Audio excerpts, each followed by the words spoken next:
Assalamualaikum warahmatullahi wabarakatuh. Alhamdulillah kita kembali bertemu di materi keempat, materi terakhir kelas 7 ya, IPS tentang bab geografi. Materi terakhir ini akan kita bahas tentang dinamika penduduk di Indonesia serta flora dan fauna yang ada di Indonesia. Tujuannya adalah agar kalian tahu dinamika kependudukan Indonesia, tahu tentang persebaran penduduk Indonesia, tahu tentang komposisi penduduk Indonesia, pertumbuhan penduduk Indonesia, persebaran flora fauna Indonesia. Oke, ini adalah jumlah penduduk yang ada di dunia. 10 negara terpadat penduduk di dunia. Indonesia masuk ke kategori keempat. Yang pertama, yang paling padat penduduknya di dunia adalah Cina, diikuti oleh India, Amerika, baru setelah itu Indonesia. Jadi Indonesia termasuk sebagai salah satu negara yang penduduknya terpadat di dunia. Oke, lalu di mana sih penduduk dengan jumlah terpadat yang ada di Indonesia? Indonesia kan terpadat di dunia, paling padat adanya di mana? Nah, ini adalah jumlah penduduk Indonesia pada tahun 2017 melalui sensus penduduk pada tahun tersebut. Terpadat penduduknya ada di pulau kita ya, di Pulau Jawa, 149 juta jiwa. Hampir setengahnya penduduk Indonesia memadati Pulau Jawa. Yang paling kecil penduduknya adalah ada di Pulau Papua, hanya 4,1 juta jiwa. Jadi ini merupakan persebaran penduduk di Indonesia.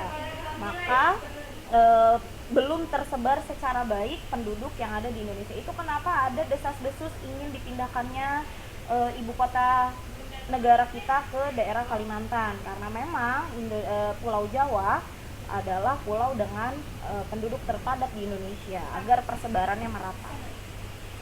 Kenapa ya Pulau Jawa bisa padat penduduknya? Nah, ini faktornya. Pertama, daerahnya sangat subur kalau di Pulau Jawa. Itu kenapa banyak petani-petani yang menghasilkan hasil pertanian itu berasal dari Pulau Jawa. Lalu yang kedua, Pulau Jawa adalah tempat ibu kotanya negara Indonesia. Itu kenapa Pulau Jawa berarti menjadi pusat perkembangan politik, pusat pemerintahan, serta pusat perekonomian. Karena menjadi pusat pemerintahan, maka Pulau Jawa sarana dan prasarananya lebih baik daripada pulau yang lain. Lalu yang keempat, industrinya berkembang pesat. Lalu Pulau Jawa juga terkenal, atau lebih khususnya adalah DKI Jakarta menjadi kota metropolitan, di mana orang-orang dari pulau yang lain berpikir bahwa Jakarta menawarkan perekonomian lebih baik. Lalu pertumbuhan pendidikannya juga baik di Pulau Jawa. Itu terbukti dengan banyaknya universitas, sekolah-sekolah yang ada di Pulau Jawa. Itu kenapa akhirnya Pulau Jawa menjadi pulau terpadat penduduk di Indonesia. Itu faktornya. Apa dampak negatifnya kalau misalnya penduduk di Pulau Jawa itu padat sekali? Yang pertama sudah pasti kemiskinan, karena banyak dari mereka yang berpikir di Pulau Jawa, khususnya di DKI Jakarta, bisa mendapatkan pekerjaan yang lebih baik, padahal belum tentu, karena memang lapangan pekerjaannya terbatas. Lapangan pekerjaan yang ada di Pulau Jawa, khususnya di DKI Jakarta, sangat terbatas untuk orang-orang yang ada di luar DKI. Nah, karena sudah sudah miskin, lalu lapangan pekerjaannya juga kurang, akhirnya mereka tidak punya tempat tinggal. Itu kenapa angka kemiskinan di Pulau Jawa sangat tinggi, dengan banyaknya orang-orang yang tinggalnya tidak di sebuah pemukiman. Setelah faktor tersebut timbullah akhirnya kriminalitas atau kejahatan, karena tadi Pulau Jawa diharapkan menjadi tumpuan ekonomi mereka. Karena tidak terjadi, maka mereka melakukan segala cara untuk menghidupi kehidupan mereka. Dan yang terakhir adalah kesenjangan sosial, di mana kalau misalnya di Pulau Jawa yang kaya terlihat sangat high class dan yang miskin terlihat sangat miskin, seperti itu. Itu dampak negatif kepadatan penduduk di Pulau Jawa. Makanya pemerintah Indonesia berencana untuk mengadakan persebaran penduduk dengan cara memindahkan ibu kota ke Kalimantan, lalu memindahkan pusat perekonomian, seperti itu. Oke, kalau kita ngomongin tentang kependudukan, maka kita harus lihat dari piramida penduduk. Piramida penduduk ini adalah faktor penduduk yang dilihat dari usia dan jenis kelamin. Nah, ini adalah piramida penduduk dari tiga jenis yang ada di dunia. Ada piramida penduduk ekspansif, stationary, dan konstruktif. Kita buka satu persatu ya. Yang pertama adalah piramida penduduk muda atau ekspansif, bentuknya seperti kerucut. Nah, kalau ini ciri-cirinya adalah angka kelahirannya lebih tinggi daripada angka kematian. Jumlah penduduk usia muda lebih besar daripada usia tua. Jadi produktif ya, 0 sampai 19 tahun itu lebih banyak penduduknya daripada usia tua. Pertumbuhan penduduknya tinggi dan sebagian besar dikategorikan penduduk muda. Kelompok usia tua sangat sedikit. Di mana yang penduduk yang ada ciri-ciri seperti ini adalah terdapat di negara berkembang, salah satunya negara kita. Yang kedua, piramida penduduk stasioner atau bentuknya seperti granat. Cirinya adalah kelahirannya lebih rendah daripada kematian. Jumlah penduduk pada setiap kategori atau kelompok hampir sama. Tingkat kematian hampir rendah dan pertumbuhan penduduk sangat kecil. Nah, piramida penduduk stasioner ini berada di negara maju seperti Amerika, Inggris, Prancis, dan lain-lain.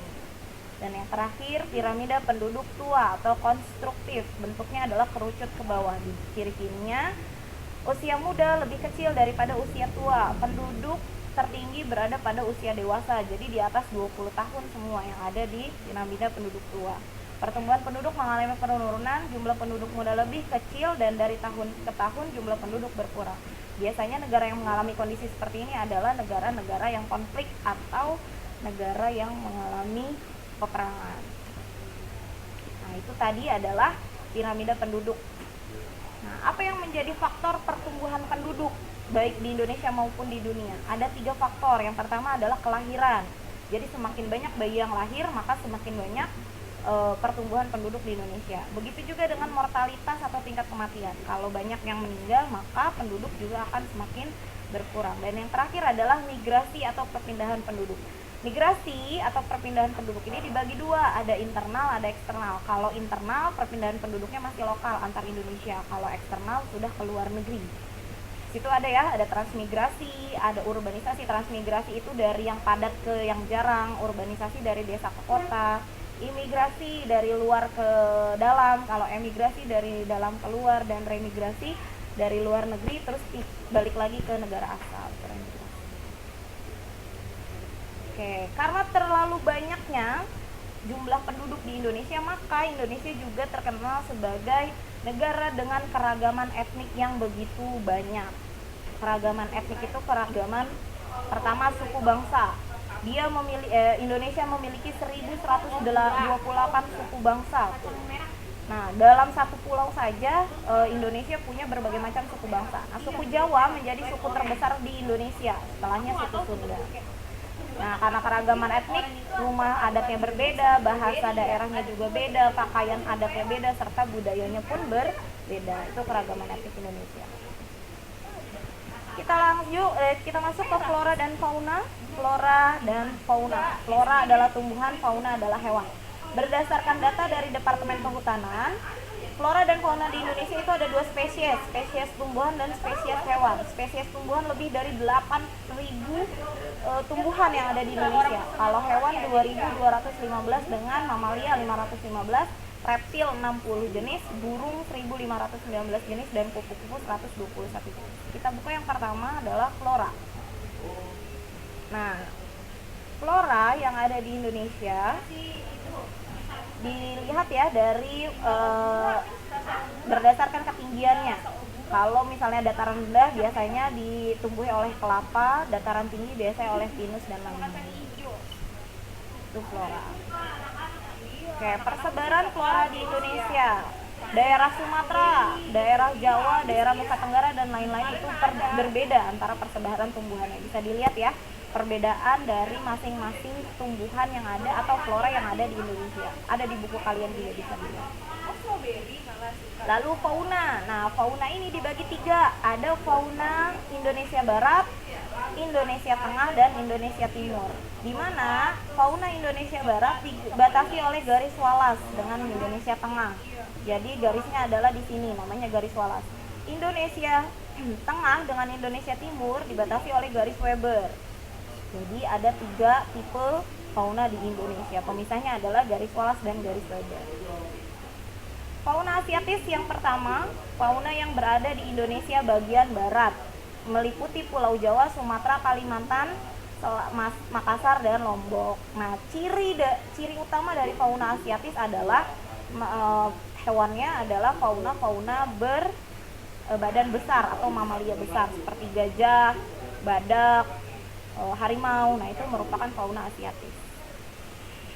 Yang kedua, fauna australiatis, Indonesia bagian timur. Kenapa dibilangnya fauna australiatis? Karena memang berbatasan langsung dengan benua Australia.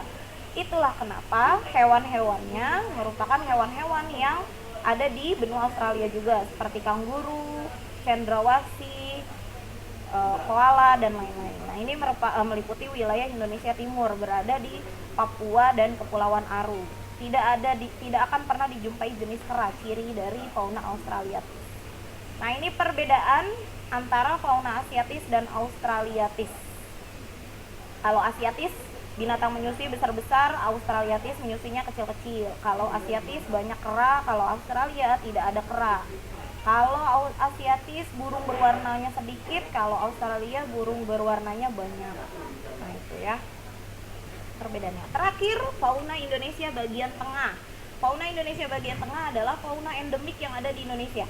Hanya terdapat di Indonesia, hewan-hewan yang ada di Indonesia. Itulah kenapa ciri khas dari Indonesia adanya di fauna Indonesia bagian tengah. Persebarannya ada di Pulau Sulawesi, Maluku, Sumba, Lombok, Nusa Tenggara. Nah, wilayah ini memiliki fauna endemik. Fauna endemik, fauna yang hanya ada di Indonesia, tidak ada di negara lain. Contoh, komodo ya, burung maleo, anoa, babi rusa, dan lain-lain. Kus-kus ini salah satunya. Nah, itu merupakan fauna Indonesia bagian tengah. Oke, selesai ya pembahasan kita kali ini terkait dinamika kependudukan dan flora dan fauna yang ada di Indonesia. Itu berarti materi kita untuk bab ini selesai, maka PTS nanti kalian materinya sampai ke flora dan fauna. Terima kasih atas kerjasamanya dan telah menyaksikan video ini. Kurang lebihnya mohon maaf. Wassalamualaikum warahmatullahi wabarakatuh.